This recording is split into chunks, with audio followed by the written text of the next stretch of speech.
We're here at Fifton Harbor, which is close to the site of a proposed peaker plant to be built by Southern California Edison.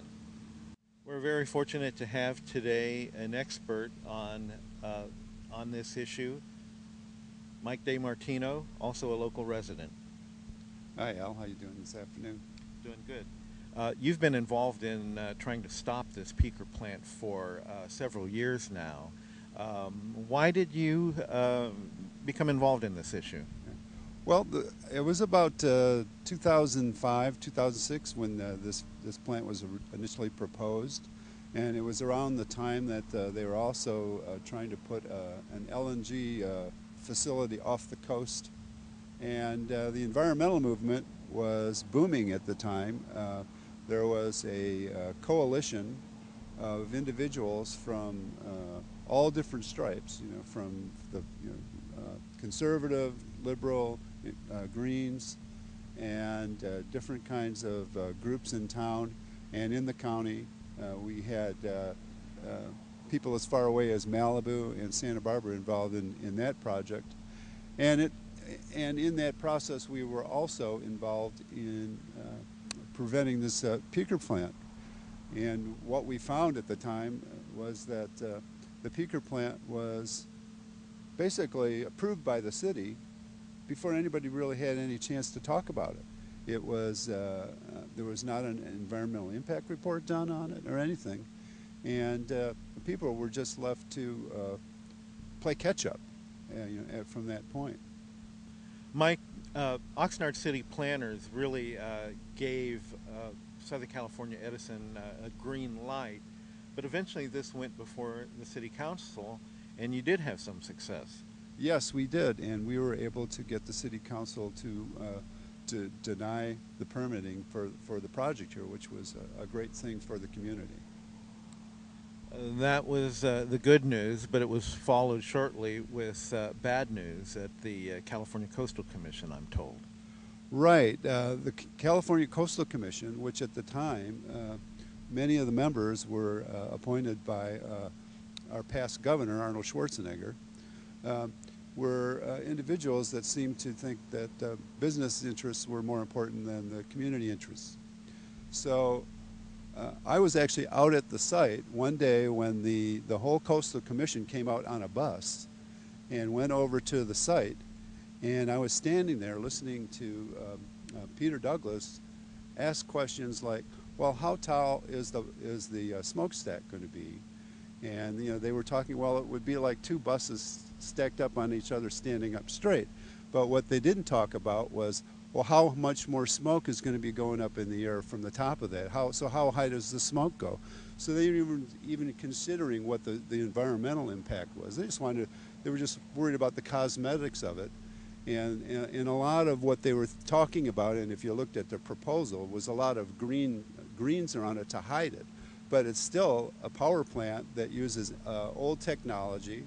It's fossil fuels going into our atmosphere. And it's not doing anything to address the problems we have with climate change. Mike, right behind us is another electrical generating facility. It's called the Mandalay Power Plant. And there's another plant here in the city of Oxnard, the Ormond Generating Station.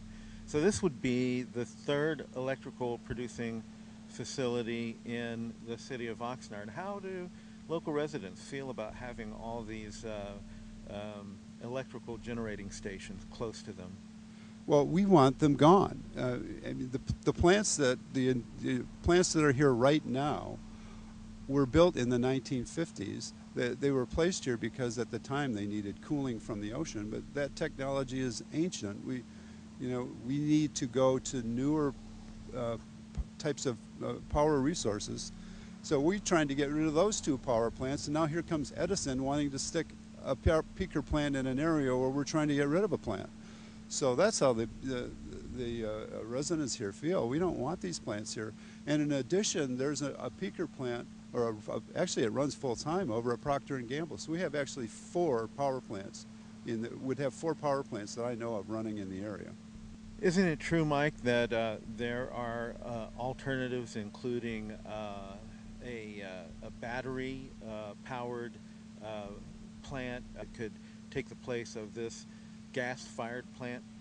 Right. There's, matter of fact, the California Energy Commission had recommended, this is in the last couple of years, that the best solution for a peaker plant would be a solar peaker plant, especially since you could put them in the areas where the most use was going on, say on the east side of our county in Simi Valley, where it's very, very hot in the summertime, in the hundreds of degrees. Where they're using all that electricity, they could have peaker plants right there if they put up solar panels. Mike, how would that solar power proposal work?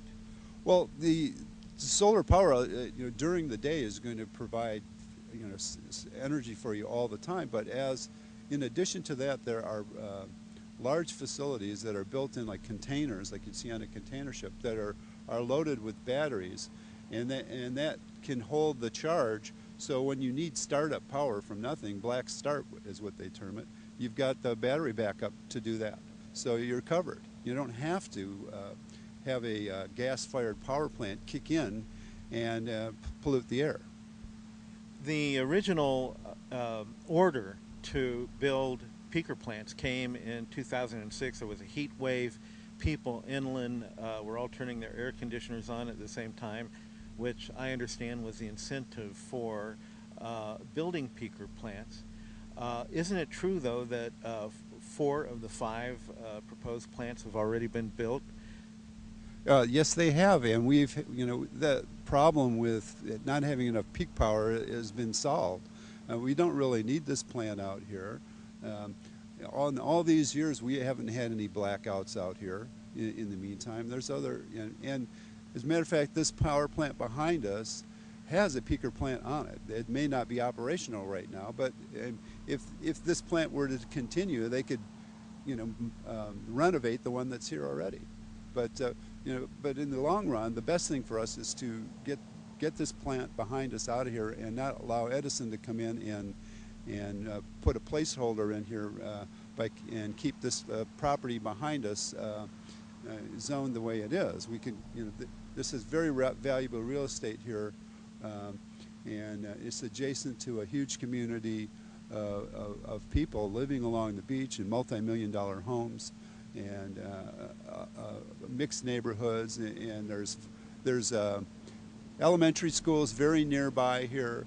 The pollution from these plants is not warranted, and also there's an airport not far from here, where the jets fly right over this area where we're standing right now, and there's potential for damage from that.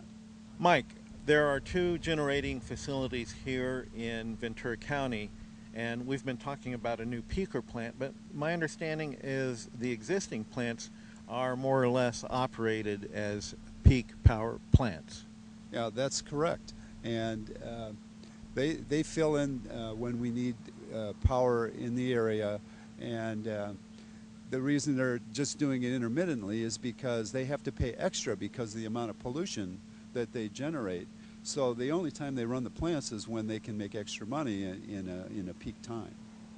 So this part of Ventura County isn't really dependent on power from these plants at all.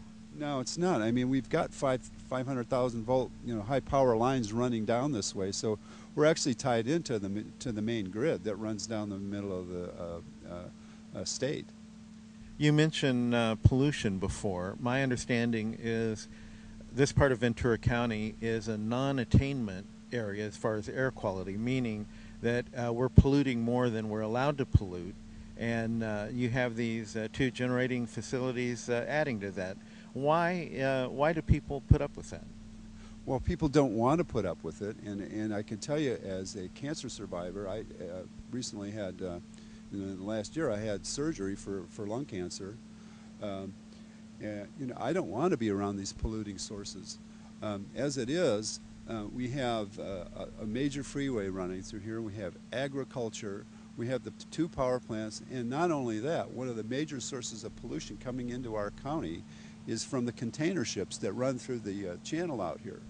They use bunker fuel, which is the filthiest, dirtiest fuel you can use. And if you were to ride behind one of these tankers out there, you see all this brown sulfur coming off of these ships. And that drifts into our community here. And so it's one of the largest sources of pollution in Ventura County.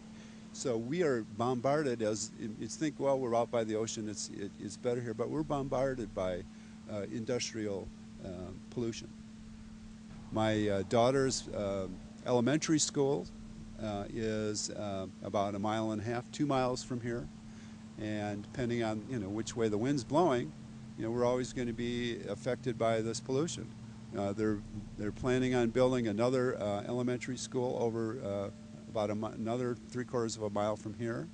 And then the prevailing winds blow all this pollution right up into east from here, which goes into it, which is trapped on 2 sides by the mountains. So it's going to hold in this pollution up in, especially up towards Camarillo. Mike, thank you very much for appearing on camera with us today. Thanks, Al. Appreciate it. Well, with all we've learned about solar energy and peaker power today, perhaps a day will come when that facility over my shoulder will be replaced by solar energy and batteries, and we won't have to put up with pollution to meet our peaker plant needs. For the Surf and River Report, I'm Al Sanders in front of the Mandalay Generating Station.